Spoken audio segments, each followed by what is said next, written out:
With Lululemon, the real gift happens when they're living in it. When you give them the softest loungewear set, the real gift is this. And this. And this. This holiday, Lululemon makes it easy to give a gift that goes beyond. Open the moment. Shop now at Lululemon.com. How would you like a 15% discount to my daily email, the stack of stuff, the show notes, discounts to the conference, all of that? All you need to do is text the word show to 33777. You'll get the annual subscription with a 15% discount to my daily email. You'll get the stack of stuff, the links to the show notes, discounts to the conference, and so much more. All you have to do is text the word show, SHOW, to 33777. Text show to 33777.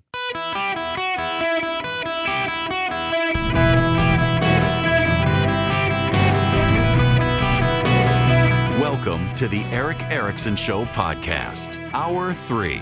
My fellow Americans, how are you? It's Eric Erickson here. Hope you had a great 3-day weekend and you're as recharged as I am. I did absolutely nothing for 3 days. It was fantastic. I just slept. Didn't have to go anywhere, didn't have to travel. From here on out, it is travel, travel, travel, travel. Actually, I'll be honest. On Thursday after the show, I'm going to go to my happy place that is not Las Vegas, Barnsley Resort. I'm going to hang out up there. I'm going to do the show Friday from there.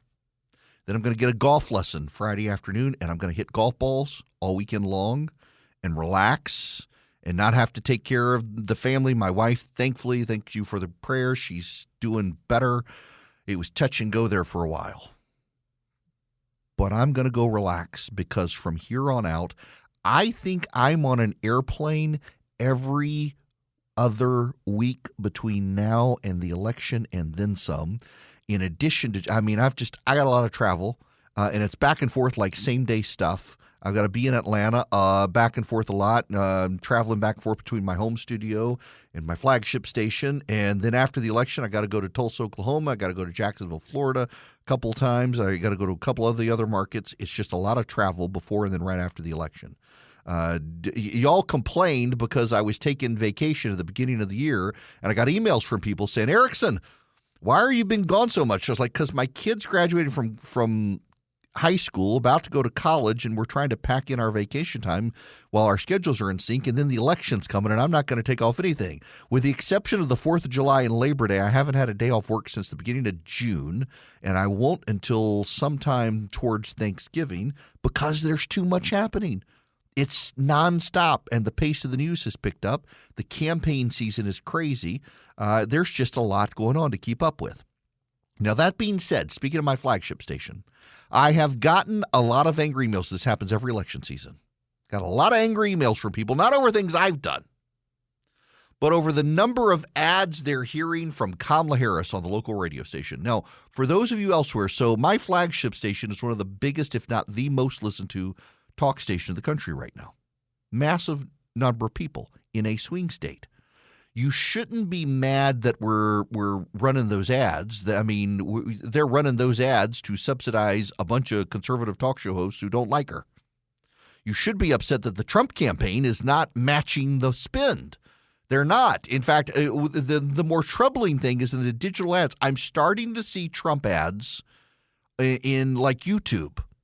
But if, for example, you get on your speaking surveillance dingus, I'm not going to say her name because I don't want to activate your dingus.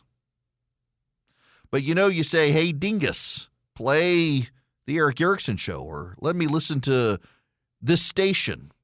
You're probably going to hear a Kamala Harris ad before you hear the programming. And you're not going to hear a Trump ad. I have my suspicions why.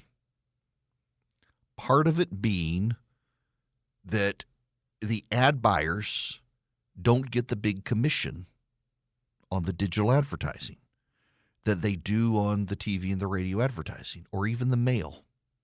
So here's something I've learned from campaign people. There have actually been several studies now done on this, and they all show the same thing. You want to have an impact with people, it drives you crazy and it drives me crazy. But text a video. Text a video. So you got a great, like, for example, the video of Kamala Harris in 2024. She says one thing. In 2019, she says something else. The Democrats will text those things. So you have Donald Trump saying something ridiculous. The Democrats will text that out to Democratic supporters, who then send it to their friends. The Republicans don't do it as much. And there have now been a couple of studies as to why. It's way more effective than the mail piece you're getting. I'm getting flooded, and my daughter, who's a new voter, female, voted in a Republican primary. She's getting flooded with mail pieces from Republicans. The marketers get a big commission on the mail spending.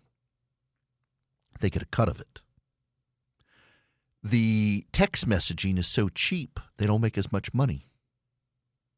And for all of the blasting of people like me being willing to criticize my own side and stuff, you know who you really should be criticizing is the campaign strategists on the right who, because they don't make a big commission, they won't use a platform. So you want to embed an ad into the Amazon Echo system with their dingus? Well, you're not going to get a big commission if you're a strategist. You want to play something digitally online and you're not going to get as big a commission. So guess where the Republican strategists don't spend a lot of time? Those digital platforms where people are. There are people there. The text messaging stuff, it drives me crazy. I get text messages every day. You're on my team, aren't you? I haven't heard from you. Send me money at this link so I know that you're here. And I just reply, stop. The text message spam is out of control. But you send me that video, I'm probably going to watch that video. But you don't get a commission for it, so you don't send it. The Democrats don't get a commission for it either, but they still send it because they want to win. Republicans want to make money. That's a problem for the GOP. You know, one of the smartest things Barack Obama did as a candidate is he brought all the consultants in-house, put them on the payroll, gave them health care insurance, and he said, you're my employee. You're not working as an independent consultant. I'm not paying you commissions. I'm paying you salary. I'm giving you benefits. You're not going to charge me for the mail piece. You're not going to charge me for putting the ad on TV or radio. You're my employee. He saved himself money in the long run. And he commanded their loyalty. And so they did the things that worked, not the things that made them money. And that's part of the Republican problem. But that wasn't what I want to start with. I'm just responding just so all of you understand. When you send me the email saying, why am I hearing this ad on your radio station, you should also send the Trump campaign an email and say, hey, I'm hearing this ad from Kamala Harris on my radio station. I'm not hearing your ads. Why aren't your ads on there? They should be. Now, this gets me to something Donald Trump could point out, and that is the failures of the Biden administration and of Kamala Harris to deal with the broadband internet rollout. So 1,023 days have passed. Kamala Harris was in charge of the $42 billion plan to expand internet services into parts of this country where there aren't. I realize that it's hard for some of you to believe, but there are parts of this country where there's not good internet. In fact, if I won the lottery tomorrow, or I suddenly get on a couple hundred radio stations, which I'm trying to do, and the revenue goes up, but there's a county north of me. It's got a lot of farmland. I want to buy a farm. So my wife says, land big enough to bury the bodies of the random people who show up at our house to harass us. But the problem is this county doesn't have good internet in a lot of it. And I'd have to find a way around that, spending a lot of money. The Biden administration promised that they would spend $42 billion to expand the internet. They put Kamala Harris in charge of it. That was 1,023 days ago. 0 people have actually been connected. There are 0 projects underway. They have nothing to show for it. The 2021 infrastructure law contained $42 billion intended to help rural parts of the country like Southwest Virginia. But there have been snags along the way. There's little chance that communities across the country will see concrete results until 2025 at the soonest, and it will not happen before Election Day. You know, one of the things that would be a solution is Starlink, Elon Musk's low-orbit Earth satellites that ruin my view of the night sky as they pass overhead while I'm taking astrophotography. It works. It's actually a brilliant system. It works. The FCC approved it and has now, the Democrats in charge of it have now canceled Starlink being part of the program for no reason other than the Democrats don't like Elon Musk. I'm not making that up, by the way. That they have no real reason for walking back their agreement that Starlink could solve the problem. They're just walking it back because reasons unknown. Kamala Harris was in charge of this. Yet again, this is the Biden administration picking winners and losers based on who they like and don't like, based on who supports the regime and who doesn't, claiming otherwise. Starlink, by the way, has problems. There's latency. Like, I couldn't use it for my radio show because of the latency. Y'all know latency. You see it on TV when the reporter is talking to someone in a remote location. It takes them a second or two before they hear it and gets back. That latency, I couldn't use that for my radio show because I'd be a couple of seconds behind on the clock, and that would mess us up. But for most people, it's not a problem. You're streaming Netflix or something, it's not a problem. The Biden-Harris administration want to stream fiber around the country. Fiber is far better than Starlink for the matters of physics. So if I want to run fiber optic between California and New York, it's 3,000 miles? These satellites that Elon Musk uses are a further distance than that. So the light can travel by fiber optic from New York to California faster than the beam can go to Starlink and back. But his low Earth orbit satellites are so low, it's not a whole lot further distance.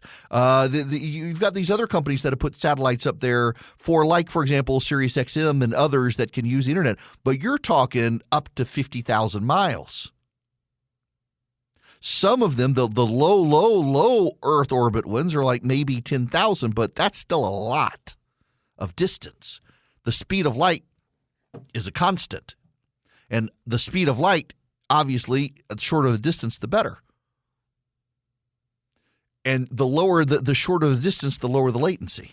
So fiber optic has less latency than any satellite system just because of the terrestrial distance that you're dealing with. And the Biden-Harris team wants to roll that fiber optic out. They put Kamala Harris in charge 1,023 days to go, and they've done nothing. Now, there are projects that are happening, like in the county that I'm talking about that I'd like to move to. They're expanding fiber optics there. And it's the local telephone company. I think it's actually AT&T that's doing a lot of it, and one of the local cable companies. But the money came from grants from the Trump administration for a lot of that rural rollout and came from the state government. This is a completely different program that Biden put Kamala Harris in charge of, and she's got nothing to show for it.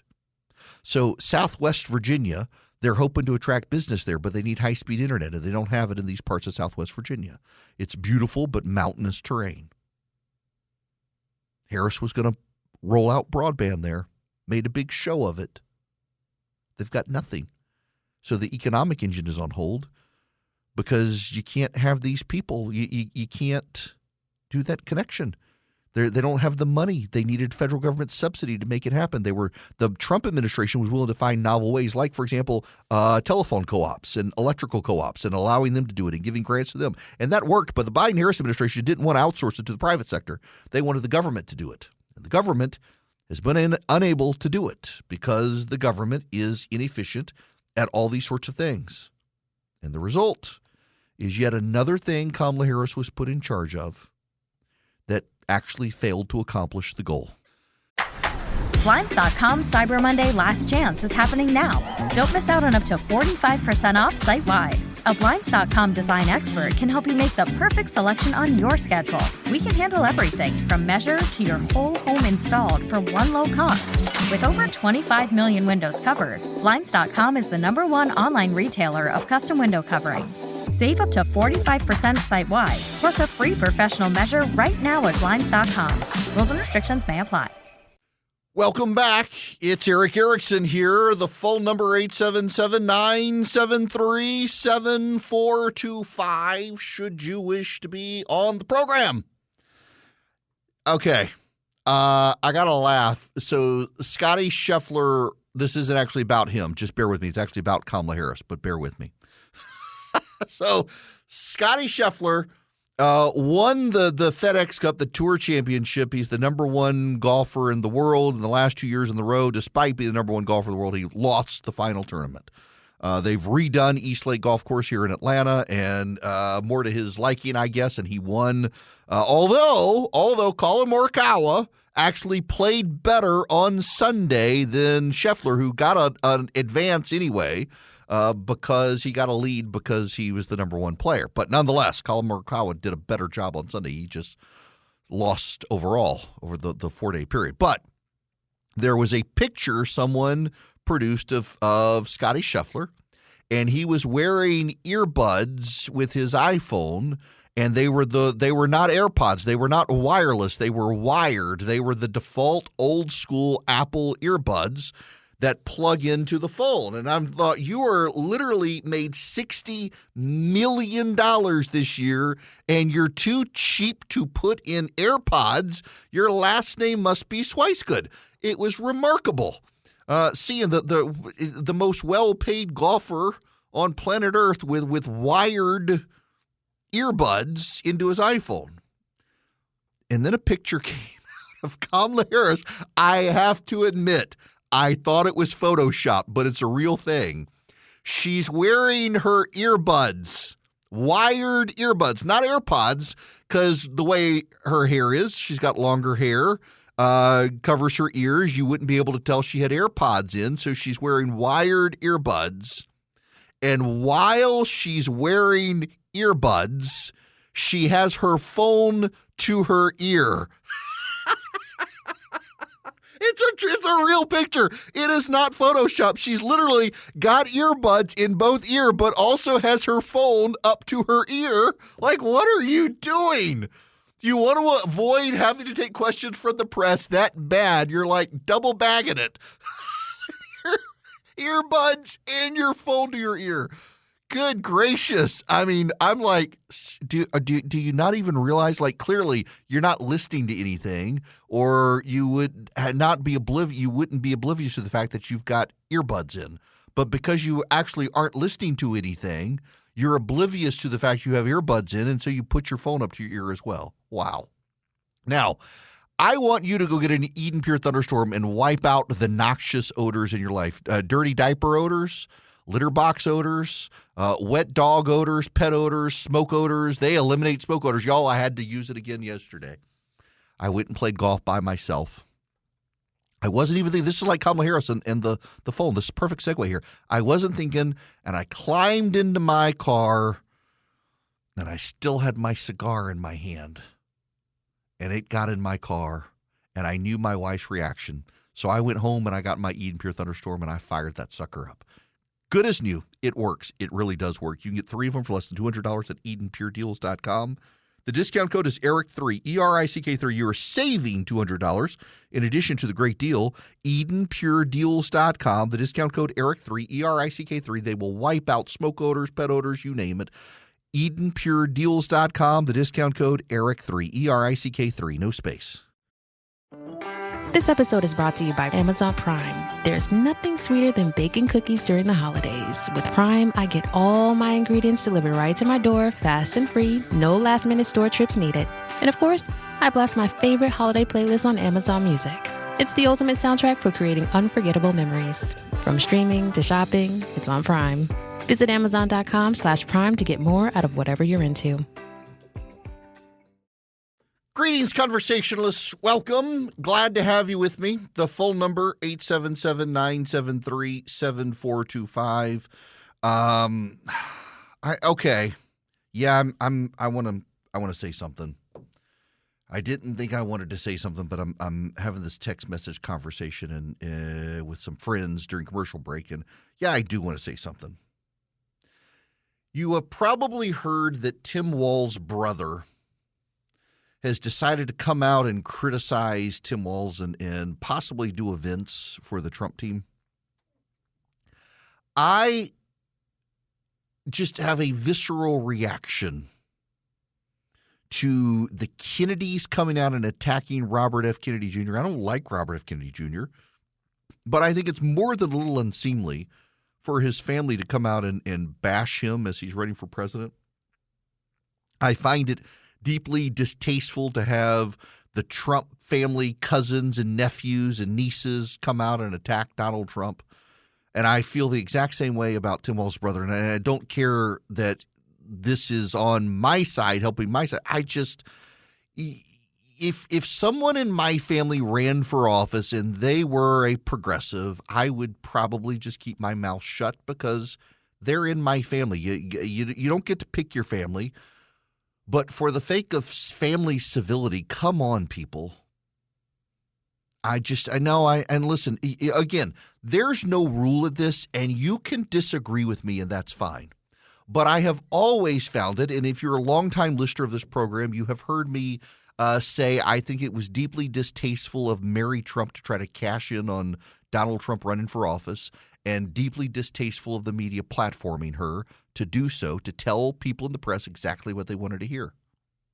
And I have said I found it distasteful in the past that all these Kennedy people coming out and attacking Robert Kennedy. I don't like the guy. I disagree with him. I think he's actually a progressive nut, a conspiracy theorist and more. And I'm just baffled by the embrace of people who support Donald Trump embracing him. But at the same time, I think that for the sake of family comedy, at some point, you within family have to give each other wide space to disagree. And I feel the same way about Tim Walz's brother.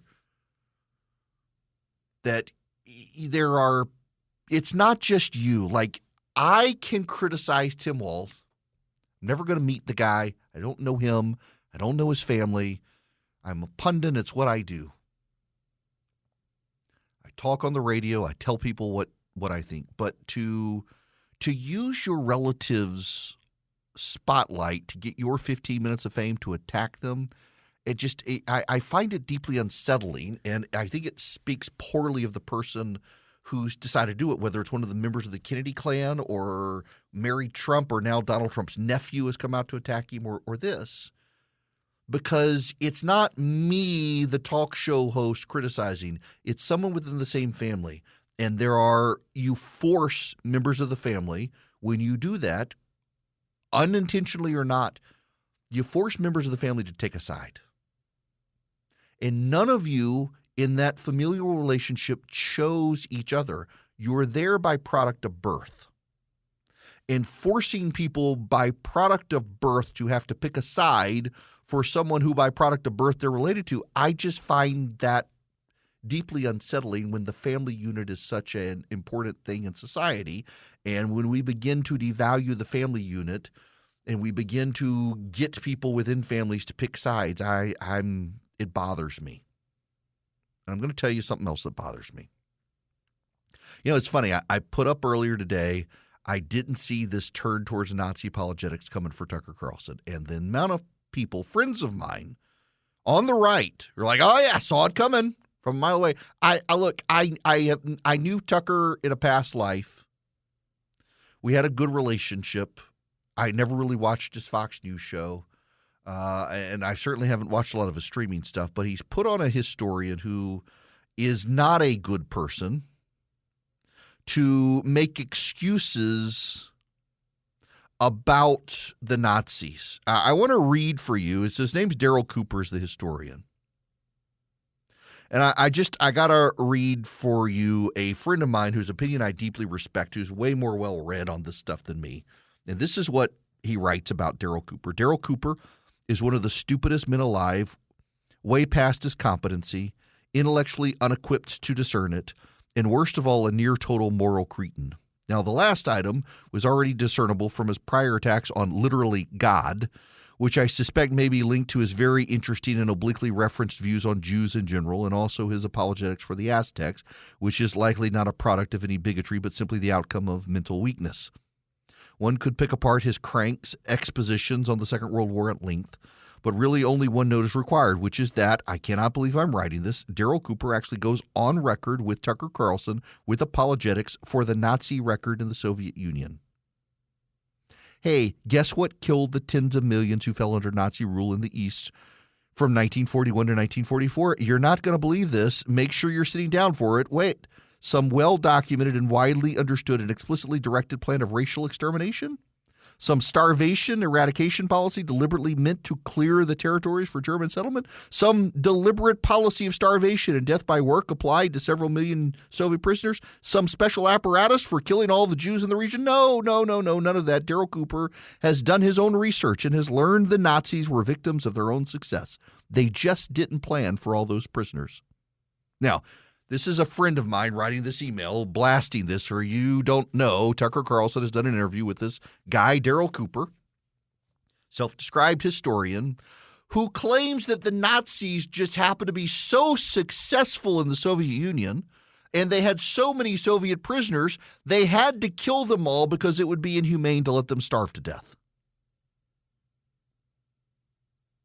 That's his argument. And by the way, do you know who Daryl Cooper, who went on Tucker Carlson and makes this claim, do you know who the real bad guy is in World War II?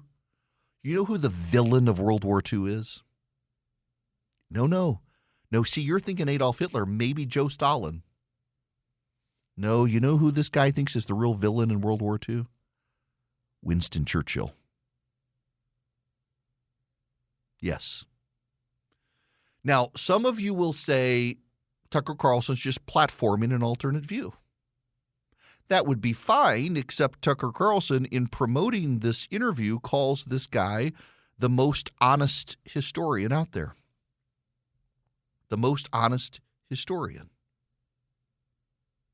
He's not an honest historian. He's not. He's a historic revisionist who is actually engaged in apologetics for the Nazis. I mean, this is how Tucker Carlson describes Daryl Cooper, maybe the best and most honest popular historian in the United States. His latest project is the most forbidden of all, trying to understand World War II. He's not trying to understand it. He's trying to explain away the horror of the Nazis in World War II, and Tucker Carlson is letting him do it. I do not watch Tucker Carlson, but I watch these clips, and he doesn't really challenge the guy. He's like, hold on, unbelievable. It was Winston Churchill? You're kidding me. Churchill's the bad guy?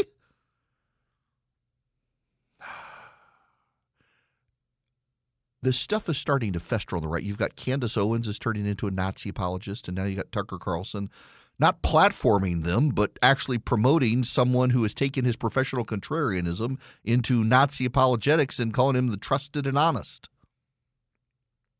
Here's what I think is happening. There is a strain that is particularly prevalent among some on the right that is deeply contrarian.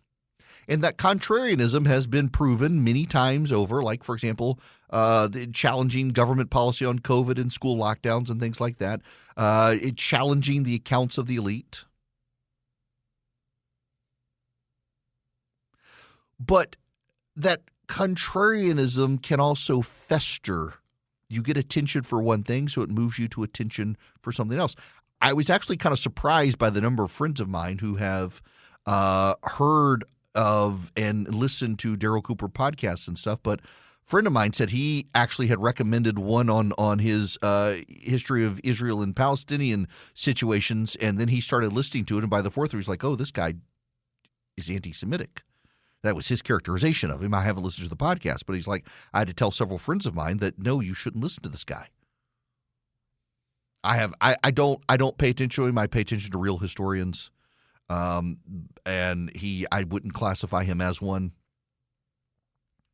I don't have to do my own research, but I do my own research. And in doing my own research, I have discovered that the people who've started making excuses for World War II and Nazis tend not to be good people to begin with and tend to have other problems that will eventually manifest themselves in not good ways. But y'all, I got to tell you, I'm deeply disturbed that on the right, William F. Buckley got rid of the John Birch Society people. And it was a good thing, and they're starting to creep back in. And one of the things that is creeping in with it is this neo-isolationism, which in and of itself, I disagree with it, but it's fine. Except this neo-isolationism that's creeping back in is also like revisionist histories for, well, we should have stayed out of World War II because actually the Nazi project was a good thing. Or Winston Churchill was actually the bad guy. And one of the common threads is that anytime anyone in history is heralded as a hero of history who did something, the use of that power to do something for these contrarians makes that person bad. It's a level of pacifism that can coincides with you got to do nothing to be good. It's always, by the way, a buddy of mine pointed out that it is always weird that the people who hate Abraham Lincoln are also the people who hate Winston Churchill. There's like a perfect single circle Venn diagram. People who hate Abraham Lincoln also hate Winston Churchill because they were considered great men of history who did something with power. You may not like everything they did with the power, but they did it to accomplish an ultimate eradication of evil. Slavery in Lincoln's case, the Nazis in Churchill's case. And I myself am deeply disturbed by this now strain of professional contrarianism on the right, who believes we're just asking questions. We're just willing to consider. But you're not actually willing to consider, and you're not really just asking questions. It's what you hide behind because you're cowardly in your view. You're not really asking the question, and you're not really just talking things through. You're really trying to find a path to normalize the Nazis. And I have no room in my sphere of conservatism for apologetics for or justification of the Nazis.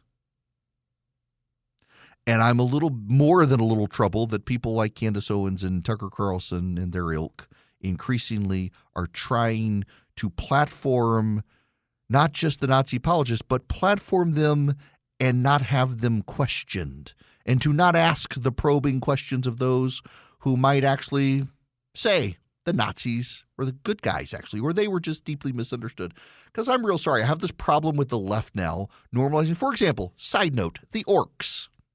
The orcs, you know what? The orcs in Lord of the Rings. The orcs are being normalized by the left.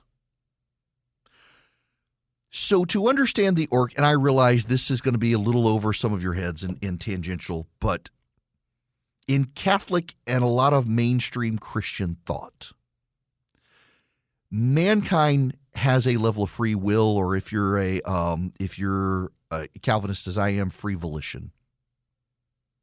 You can choose things. And Catholics in particular believe there's a line in men's heart where a man can cross it and repent and come back. And only man has that line that if man chooses evil, he can repent and come back. No other creature ever created from angel to demon has that line. And once chosen to become evil, cannot then repent and come back. And the orc is the full manifestation of that creature that has chosen evil and therefore cannot come back. And so for the left that is defining deviancy into normalcy and defining the normal bourgeois family as deviant, to normalize the orc is to, and I realize it's esoteric for some, it's to say that these creatures that are the embodiment of evil in the theology of Lord of the Rings, that somehow they can be redeemed. But if you understand the Lord of the Rings, you have to understand that no, this is a creature that cannot be redeemed. In the same way that the left is trying to now redeem the irredeemable creature of the mythos of Lord of the Rings, you've got people on the right trying to redeem the Nazis. It is the horseshoe theory. These are the same people, and we should all be deeply troubled by the efforts to redeem evil that has been too far gone to be redeemed. And it's happening on the left and the right.